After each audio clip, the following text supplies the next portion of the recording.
Welcome to the Atheist Podcast. I'm Erin. And I'm Kelley. Atheist is where we will explore American cultural trends through the lenses of a devout theist And a devout atheist. We will discuss the messiness of being human.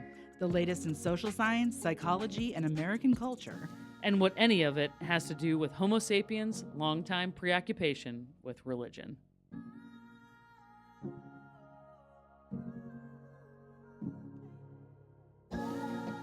Hey, What's going on? I haven't seen you in a while. I know. Well, I mean, I've seen you, but not I've in seen this. you. Not in this with headphones. Right.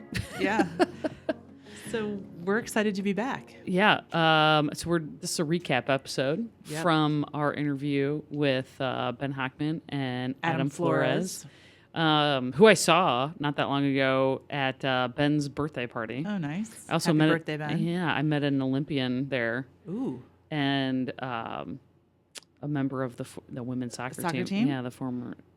She's a coach at Maryville University. Neat. Yeah, very cool. Pretty cool. Yeah. So we're doing pretty well in the soccer world. Yeah. So St. Louis is, as of still this week, they're number one. They're standing number one in the in their league. I guess is the Western Conference. But I don't know. We'll see if we can hold on because we've lost a couple in a row, and the two best players on the team are out right now. And they're going to be out for a little bit. And so I'm wondering, is Ben writing he's writing about the history of St. Louis and soccer. He's not writing about like this season. No, I mean, he's not the Trent Krim of St. Louis City. No, that's a great reference though, which if you haven't watched Ted Lasso, you should, because it was probably the best television show that's been on TV in a long time. Yeah. And Trent Krim is a great character. I love Trent Krim. Okay, we're going to have a little Ted Lasso. We have to have a little Ted Lasso moment with our soccer theater conversation.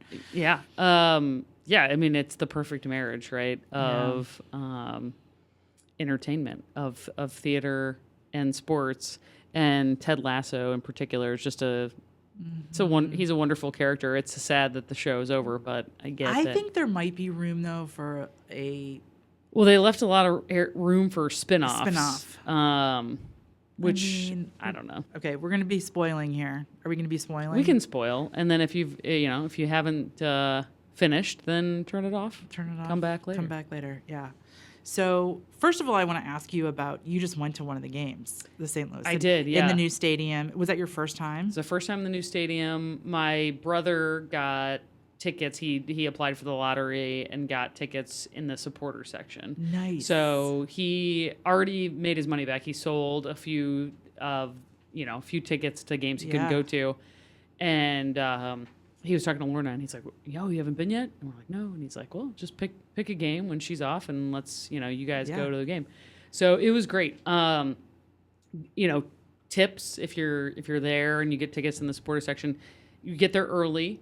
You want to go to the front and to either like the far right or the far left, because if you're in the center, there's people there with the flags, these giant flags, right? And it kind of obstructs your view. So you want to get there early and you want to kind of get to the side. But if you bring like a shirt or whatever, you can put it on the seat behind you. There's no sitting per se, but each area is sort of designated by like a seat. So you can just like save your spot, go tour the stadium, get drinks there. Food is great, and it's all local vendors. It's big corporate beer vendors, but there's some local product too. But all the food local restaurants, right? Yes, yeah. So it was, I'm trying to think. It was like Dewey's Pizza, Pie Guy. I'm trying to think of all the different, Jenny's Ice Cream, all the different local shops. So can I point out something that you just said, which I think is, I don't know if this is with every city, but I've found this to be kind of a beautiful, heartening thing about St. Louis. Yeah. Is that you can go to a massively public space, put down a shirt, and that will ensure that you have a seat. Yes. So at the Shakespeare Festival, which is where Adam works, you can do the same thing. So for the summer festival, I always go down at like 9, 10 o'clock in the morning. Do you really? Oh, and I put out a blanket and nothing's there. I put a blanket, and I come 15 minutes before the show starts, and there's my blanket, and I just pop a squat. Unbelievable. That's awesome. Smartest thing I've heard all day. I mean, but the thing is, like, nobody's like, oh, you can't save seats, or it's just like, no. Yeah. It's like, I mean, respect the blanket. And if you're going to take the time to get your ass there at 9 a.m. to put a blanket down, I mean, I get that. That's great. So I value that about our city. No, it was definitely a very community sort of atmosphere. People were all talking to each other.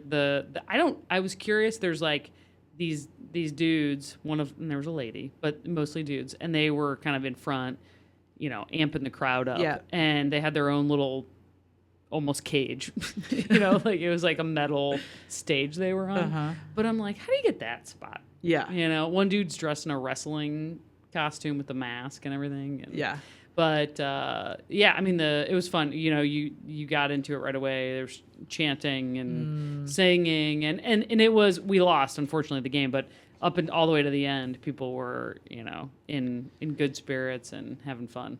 So how did it compare with, say, like going to a baseball game or a hockey game? It's so different. It's so small. Yeah. Like the stadium is not big. Really? And you, like, I mean, you're so fucking close. I mean, just so close. And I think anywhere that you would sit in a stadium, you would feel like you're really, really close. Oh, that's awesome. I don't know what the population difference is in the stadiums, but I imagine it feels like a fourth of the size of a Cardinal stadium. Wow. And it's a really cool location. So you can, when you walk out, you can see the wheel. Mm-hmm. And then Union Station is right there. Yep. And I mean, I parked on the street for like $1.50. I mean, they were paying, there was certainly expensive lots, but right. But you found a space. Yeah, it was like boom. We got there. We got there as soon as the gates opened, just because I was like, let's get there. Let's get a seat. Make it walk an event. Around. Yeah. But it's well worth it. If there's another lottery, I'll put my name in the hat. But I'm sure we won't get a spot because I think everybody's crazy about it. Yeah. Yeah. Well, when we were in Asheville, North Carolina last week, and we went to a soccer bar at one point, and as we sat down, and everybody, there's scarves and jerseys and everything everywhere, and we look over and there's St. Louis City scarf on the wall, and we were like, woo. Yeah. Okay. So City Park Stadium. Oh, it's like half. Okay. 22,423, which they said every single game has been sold out so far. And then Busch Stadium is 46,000. Scottrade. So Scottrade is the same, basically. Wow, it feels so much bigger. Although I admittedly have not been to a hockey game in a long time. Yeah, I've been to a hockey game, and definitely there's a charge. Like, there's a charged energy in that space.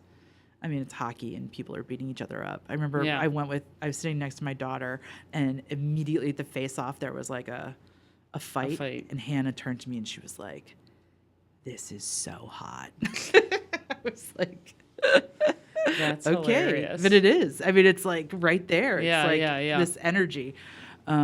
Whereas, Busch Stadium, it's like we're all there, and it's a little bit more distant. Yeah, the Cardinals, they're not having a good season. Yeah, sorry, Cards.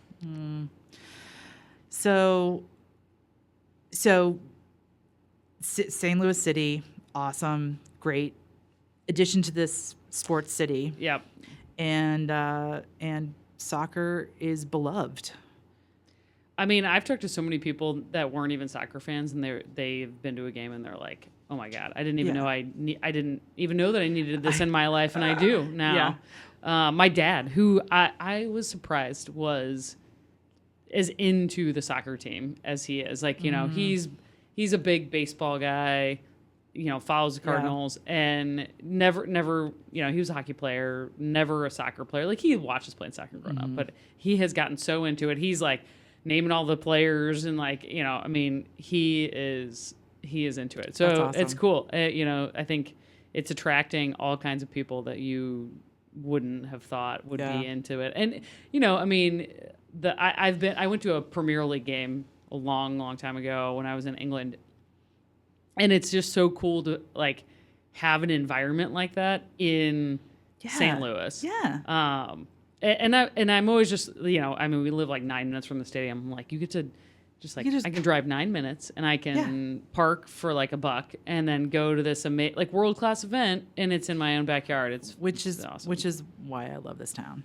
Which is true of so many cultural and arts centered, things. Not only are they, a lot of them are free, but they're easily accessible. And you just, I don't know, that my uncle who passed away this past year, he has always kind of, he was always a curmudgeon, but he was always a St. Louis enthusiast. And he would always say, like, he'd traveled all over the world. And he was like, in St. Louis, you can get anything you would want, all the amenities you'd want in a huge city, in a big city, with a lot less cost and a lot less, inconvenience. Yeah. He's like, oh, I want to go to this amazing restaurant. No problem. Boom. Spot in the parking lot, and it's just, it's so true. So I grew up in Connecticut, and my dad commuted into Manhattan for years. And so when we would go into the city, it was like a big deal. And it was expensive. And it took an hour to drive in on the West Side Highway, and then you'd have to get a parking garage, and that was really expensive. And so everything was an event. I mean, going to my first Yankee game was huge. Going to the city and seeing Broadway. I mean, these are amazing things. But the fact that Bill can call me and be like, "Oh, I just got 2 tickets to the Blues game tonight," and I'm like, "Great, yeah, I'll meet you down there." Yeah, I mean. It's just crazy how accessible it is. It's cool. It doesn't have to be a big deal. It can be just something that's, and I want to be those guys in Ted Lasso sitting at the pub and screaming,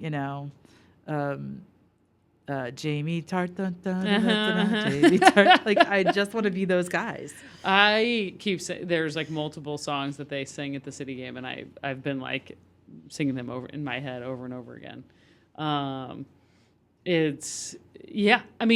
Those guys are awesome. That show is fantastic. It's such a, so I wrote a piece in my Substack about Ted Lasso, and it was thinking about Ted Lasso through the lens of the Holy Fool, which was the concept that came up when we were talking to Belden Lane a few episodes back. And, it's so he so captures that way of being, right? It's he has this great insight into everything that's going on around him, but the way that he is able to sort of uncover the truth or unravel what is going on is through this, kind of goofy, humble comedy. And it's just you just wish everybody was more like that. Yeah.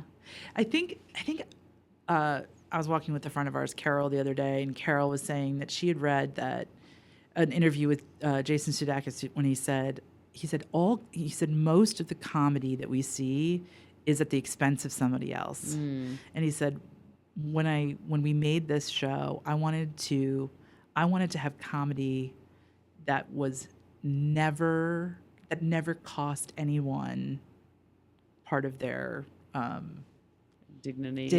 Yeah. Which, when you think about it, it didn't. It really didn't. No, that's a great point. And actually, that's the easiest kind of comedy, right? Is that you experience in your kind of daily life is the making fun of someone else is the way that is often kind of comes up, and it's always it just. And maybe that's what was so beautiful about that show is we would see the setup and we'd anticipate somebody getting hurt. Yeah. And then it wouldn't. Yeah. The episode with Colin and Trent, when Trent kind of comes to Colin and is and follows him into the gay bar. Yeah. And we're like, oh no, what's going to happen? And then it just becomes this beautiful space where Colin can finally be himself. It was, but we anticipated, something else. So what was your favorite moment in the finale?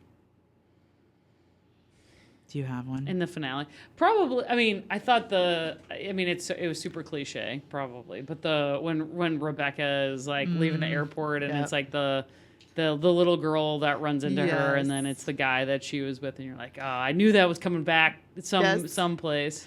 I loved her. I love her too. just think her character was fantastic. The actor, what's the actress's name? Hannah Waddington. Yeah, she's special. Yeah, she's super special. Yeah. When they did that episode, that Amsterdam episode was one of my favorites of the whole series. Yeah, I think, was that the one that you texted me about, that you were just this is the best episode ever? Yeah, I was like, you need to watch this immediately.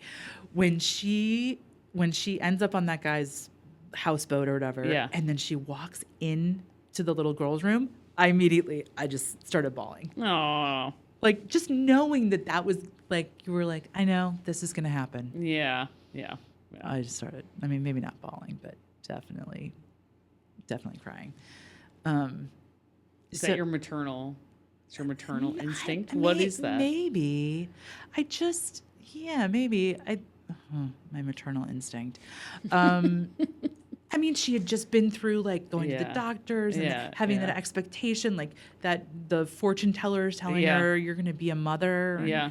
And her cynicism and not wanting to believe that. Yeah. And so when I saw that, when you see, like, her walk through the hallway and seeing the little girl's room, you're like, oh, this is it. Like, it's just going to be, it's going to be, but it's just going to be different than what you expected. And that isn't that life, right? Yes. It's not. It's going to be different than what you've expected, but that doesn't mean that it can't still be great. Yeah, that it can't still be great. My favorite moment in the finale, I start crying. I literally start crying. I start crying right now. I start crying when I talk about this moment. When Nate is back, and Ted passes through the hall, and Nate finally has a chance to apologize. And it's that actor who plays Nate, I don't know his name, but oh my God, he was just so beautiful and brilliant and authentic in that moment, just weeping and really, like, asking to be forgiven. But that wasn't even the part that was so impressive to me, is that, to me, that was the finish of Ted's arc. Like, in the beginning of the show, Ted would have been like, no problem, Natester, blah, blah, blah. And he would have made a joke, and he wouldn't have been able to deal with that vulnerability. And instead, he just lets him cry. He, like, holds him, and he just says, "Oh, buddy." And he just, like, kisses his forehead. And he just lets him experience that grief of, like, fucking up and feeling what it feels like to fuck up. And he lets him do that. And then he, obviously Nate feels forgiven and loved by Ted. Yeah. But it shows how much growth he had been through. And also it gives you a sense of, okay, like, this is why his wife separated from him. Like, how do you be with somebody who can't be vulnerable? Yeah. And you kind of have this hope that when he goes back, that, Yeah, things will. I mean, that's kind of what I feel like they allude to that a little bit. Yeah. But that was my moment. It's good. It's good. It's so good. It's so good. I know. We were talking about we need to go back and just start fresh, start from the beginning. Watch from the the whole beginning. thing again. Yeah. I need to, okay, if you are out there and you are a person who has not seen Ted Lasso, you are invited to my house, and I will watch the whole thing with you, because I love watching it with people who haven't seen it yet. Yeah. It's the best show on TV. That's one of the things so Erin and I are both 7s, Enneagram 7s, which are the enthusiasts. And one of the things that are hard, I don't know if it's hard for you, but it's definitely hard for me, is when things are over. Oh gosh, yeah. Well, so who else is like that? So my kids are here. My boys are downstairs. We're recording this, and my middle son. My God, he has such a hard time with endings. Like, he has sobbed over the ending of 3rd grade. Like, still, he's like, I've been thinking about 3rd grade being over, and like still sad about it. Such a sweet. I mean, and he cried for like a month prior to the ending of third grade. Okay. Like, yeah, he's and I probably was just, he's you know, a 7. it's He's the whole like, I was like, you know, it's better to have loved than lost than never have loved Loved at at all. all. You know, kind of, it's like, I don't know what other platitudes I can throw your way to sort of like help you through this, but it's just like, yeah. But so I'm a person who literally, if I love a book, I won't read the last 5 pages. Because you just don't want it to I don't want it to end. Yeah. I still have never read the last 5 pages of A Prayer for Owen Meany. I just don't want it to end. And because I think when it ends, it means I'm trapped in a world where I no longer have that as an option. Yeah. And you just want, I know, you just want more. And even I like, want more. I mean, Yeah, I'm that that's the other way thing. with I want more. with those, with like shows where you're like, no, this can't be the end. Like if I could take a pill that would erase my memory of all the things I love so I could experience them again, I would invest in that company 100%. That's a great concept. Yeah. Yeah. And you know what? My parents are there. Yeah, they've right now. forgotten all the things they love, so they get to, they're like, oh, I've never experienced that. And you're like, I think My you dad's have. like, we watch television shows 3 and 4 times Yeah. because we don't remember. There's so much I don't remember though from shows. Like I don't know if it's just watching stuff late at night. Yeah. It's just like I don't. You know, you remember like certain scenes, but most of it. Yeah. I like if I went back and watched Ted Lasso again, half of it I would have forgotten. Yeah. Yeah. I do not have a photographic memory at all. No, me neither. So let's go back and rewatch it. Okay. Okay. And we'll go see the show. We'll go see Ben's show. And then Yes, which is September 14th through the 16th. Yeah. Outside of City Park Stadium, celebrating the inaugural season. It's a very difficult word to say. Yes. Of St. Louis City Soccer. I think the season, like if they make it to the postseason, I think it goes into like February or something. What? It was like into the winter months. That's crazy. Maybe I'm exaggerating. Maybe it's December. But I was like, why are they playing soccer when it's so cold? That's nutso. Yeah. But it's going to be fun. And it's going to be our own little hometown Ted Lasso. Yeah. There's a bar, the Amsterdam. Yeah. Well, the Amsterdam bar, which is the soccer bar in St. Louis, which would be a great place to watch if they do make it to the playoffs. But there's another bar that was the Ted Lasso bar. And it's in the Grove. And I think it was maybe they basically like turned it over to be the pub in the show.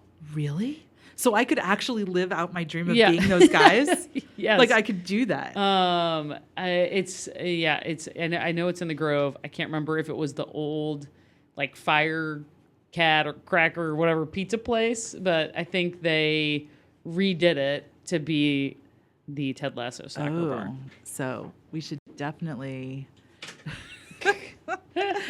we're giving the Believe bar. The Believe bar? Believe bar. Oh, cool. Because in the show, the Believe. Believe.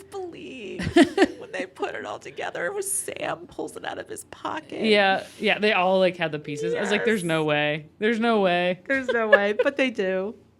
Believe. Yep. All right. Well, maybe Atheist will have to do a on-site podcast from the Believe bar. Yeah. I don't know how Would easy make- that is to accomplish, but we could But try. it kind of makes sense. All right. Thanks for having this great conversation, Erin. All right. We'll see you next time. See you next time.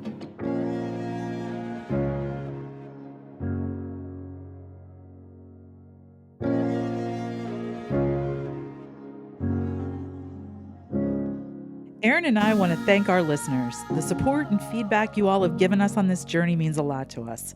If you're looking for a way to help us out, please subscribe, rate, comment, and share with a friend. It really does help so much. Atheist is produced by Justin Seiwell and Trend Media STL and can be found on Apple, Spotify, Google, or wherever you get your podcasts. Thank you for listening and keep looking for connection.